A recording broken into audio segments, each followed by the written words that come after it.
surgió un hombre enviado por Dios que se llamaba Juan. Este venía como testigo para dar testimonio de la luz, para que por él todos vinieran a la fe. No era él la luz, sino testigo de la luz. Y este fue el testimonio de Juan, cuando los judíos enviaron desde Jerusalén sacerdotes y levitas a Juan a que le preguntaran: ¿tú quién eres? Él confesó sin reservas: yo no soy el Mesías. Le preguntaron: ¿entonces qué? ¿Eres Elías? Él dijo: no lo soy. ¿Eres tú el profeta? Respondió: no. Y le dijeron: ¿quién eres? Para que podamos dar una respuesta a los que nos han enviado. ¿Qué dices de ti mismo? Él contestó: yo soy la voz que grita en el desierto: allanad el camino del Señor, como dijo el profeta Isaías. Entre los enviados había fariseos y le preguntaron: entonces, ¿por qué bautizas si tú no eres el Mesías, ni Elías, ni el profeta? Juan les respondió: yo bautizo con agua. En medio de vosotros hay uno que no conocéis, el que viene detrás de mí, y al que no soy digno de desatar la correa de la sandalia. Esto pasaba en Betania, en la otra orilla del Jordán, donde Juan estaba bautizando. Palabra del Señor.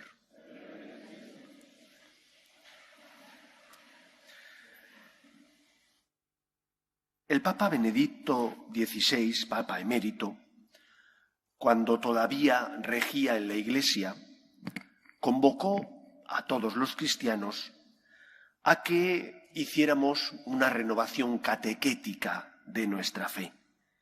Según él, y no le faltaba razón, la ignorancia dentro de los católicos es gravísima, porque en muchos casos tenemos el traje de la primera comunión y no puede ser que unos cristianos que en teoría maduran en su fe, crecen en su fe, sigan teniendo ese traje de la primera comunión.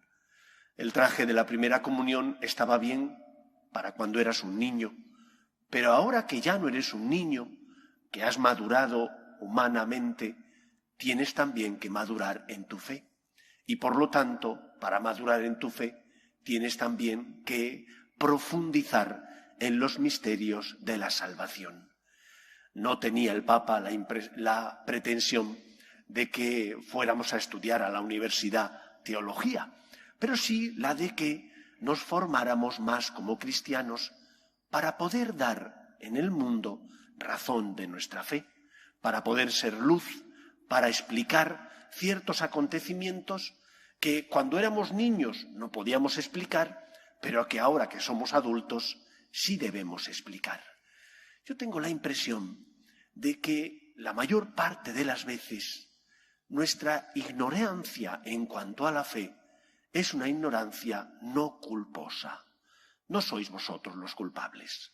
Los culpables, por regla general, solemos ser los sacerdotes, que o bien no nos preparamos bien las homilías, o bien porque pensamos que no se nos va a entender, omitimos en nuestras homilías parte del mensaje que la Iglesia transmitió desde Cristo. Por ejemplo, ¿cuándo se habla ya del más allá? Difícilmente hablamos del más allá. Podemos hablar mucho de cómo tenemos que vivir aquí en la tierra, de que tienes que ser generoso, de que has de perdonar, pero difícilmente en las homilías de los sacerdotes se habla del más allá. Y es una verdad fundamental en nuestra vida, que Cristo murió y resucitó para salvarnos y que gracias a su muerte y resurrección nos ha regalado la posibilidad, si creemos en Él, de estar en el cielo. ¿Cuándo se habla del infierno? Del purgatorio, del juicio final. Ya no se habla prácticamente nunca. No porque los sacerdotes no creamos en el purgatorio, en el juicio final o en el infierno, sino porque a lo mejor políticamente ya no está bien hablar de ello. ¿Es mejor hablar de que hay que ser buenos o es mejor hablar de que Dios te ama, pero no hablas de que Dios también es Señor? Esto es una realidad. En las homilías de la mayor parte de los sacerdotes, estos temas nunca se tratan.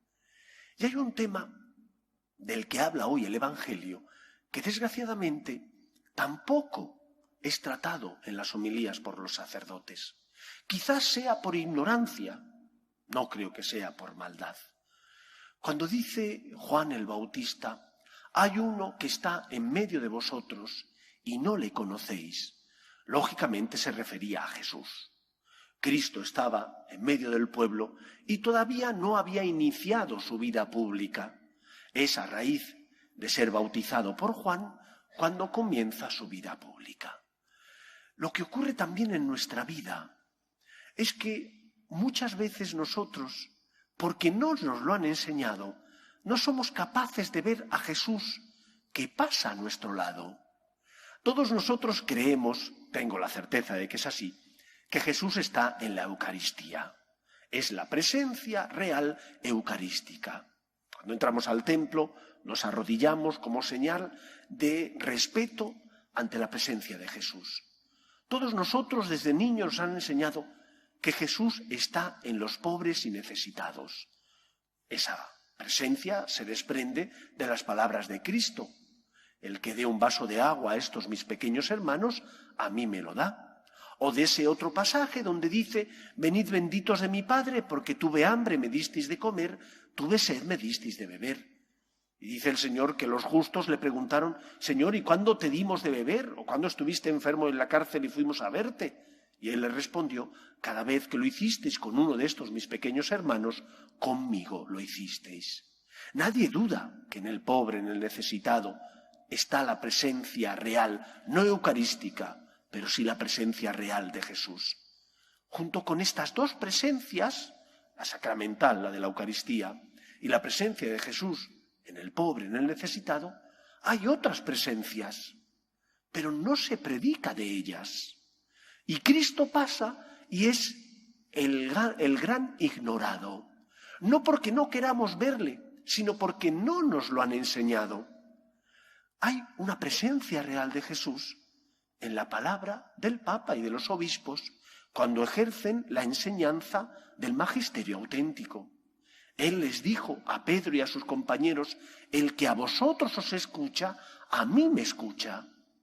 Cuando yo, porque soy hijo de la Iglesia, escucho la voz del Papa y de los obispos que en continuidad y comunión con la tradición de la Iglesia me orientan para que me comporte en temas de fe o en temas de moral, no es cualquier voz la que habla, es la voz del Papa y de los obispos, es la voz de Cristo que se sirve de ellos para iluminar las conciencias de las personas.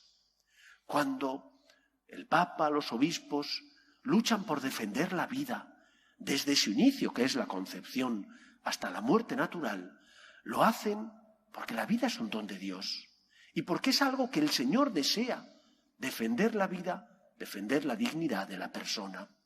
Cuando el Papa y los obispos nos enseñan que tenemos que luchar por defender el matrimonio natural compuesto por el hombre y por la mujer, no es capricho del Papa y de los obispos, es la tradición de la Iglesia que así lo enseña desde Cristo hasta nuestros días. Cuando Jesús enseña a sus discípulos que el divorcio no es algo bueno y que fue tolerado por Moisés por la terquedad del pueblo de Israel, nos está enseñando desde Cristo hasta nuestros días que el divorcio no es bueno, que lo bueno es la unidad conyugal de los esposos. Por eso, cuando escuchamos al Papa y a los obispos, escuchamos a Cristo. ¿Y qué tenemos que hacer si es Cristo el que habla? Obedecer, dejar que Él guíe mis pasos, dejar que Él ilumine mi conciencia. Pero no solo el Señor pasa a nuestro lado por medio de la voz del Papa y de los obispos. Hay otras presencias. La presencia del Señor en la comunidad, donde 2 o 3 están unidos en mi nombre, dice Él, yo estoy en medio de ellos. Muchas veces he interpretado esa presencia en la comunidad cuando se reza, pero no solo cuando se reza, sino cuando se está unido en el nombre del Señor. 2 o 3 que están unidos en el nombre del Señor, allí está Jesús presente en medio nuestro. Y esa unidad cambia tu vida. Y esa unidad donde Jesús se hace presente llena tu corazón de esperanza. Sucede como con los discípulos de Emaús, que cuando se apareció el Señor camino de Emaús con ellos y les contaba las Escrituras, ellos mismos decían, no ardía nuestro corazón. Cuando estamos unidos en el amor de Dios, nuestro corazón arde. Cuando acogemos a Cristo en medio nuestro, nuestro corazón está lleno de su amor. Por eso cuando en la familia, en el matrimonio, con los padres y los hijos, intentamos vivir la unidad, allí se hace presente Jesús. Y cuando se hace presente Jesús en mi familia, en mi matrimonio, todo cambia, porque es el amor de Dios el que dirige nuestros pasos, porque está la presencia de Cristo que me ayuda a amar, a perdonar, a buscar el bien del otro, a ceder, a no tener miedo y ser generoso, porque está Cristo que llena mi corazón, me entrego y amo al otro. Pero hay más presencias del Señor. También está la presencia del Señor en tu conciencia, esa luz de Dios que ilumina tu vida y que te hace saber qué está bien y qué está mal.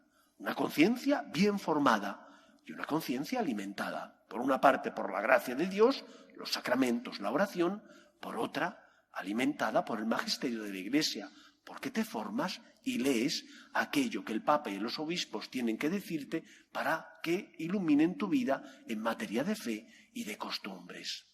Hay distintas presencias de Cristo que pasa por nuestra vida. La presencia más importante, sin lugar a dudas, la eucarística. Pero también está el Señor en la voz del Papa y de los obispos, está en la unidad de la comunidad, está en tu conciencia, está, como no, también en el pobre. Por eso se trata de que veamos a Cristo que pasa por nuestra vida, que le veamos, que le escuchemos y que le obedezcamos. Porque el Señor solo viene a liberarte, solo viene a iluminar tu vida para sacarte de las tinieblas del error. Porque el Señor lo que quiere es hacerte feliz. Y no puedes ser feliz si eres esclavo de tus pasiones o de los bienes materiales. Os decía al inicio del Adviento que no podremos preparar bien nuestro corazón al nacimiento de Cristo si nuestra actitud con Dios no es la de darle el primer lugar en nuestro corazón. Porque Él tiene derecho a ser el primero. Y porque si alguien o algo ocupa el lugar de Dios, entonces hemos expulsado a Dios de nuestra vida y entonces no podremos amarle con nuestro corazón. En esta semana la Iglesia nos anima y nos exhorta, primero, a ver a Cristo en la Eucaristía. Intenta ir a misa o hacer alguna visita, camino del trabajo, para visitar al Señor. A ver a Cristo en tu conciencia. Escucha tu conciencia, sé fiel a la misma. Tú experimentas y sabes lo que el Señor te quiere decir porque tu conciencia te habla y te duele, te hace darte cuenta de los errores, te hace que sientas y experimentes cuál es el camino que te lleva a la verdad. Escucha al Papa y los obispos, tienes que formarte. Como decía el Papa Benedicto XVI, es un clamor que entre los católicos exista tanta ignorancia en temas de fe. Y para salir de la ignorancia no solo es necesaria la oración, también es necesaria la formación. Tienes que formarte, tienes que leer. Y por último, el Señor está en la unidad. Donde 2 o 3 están unidos en mi nombre, yo estoy en medio de ellos.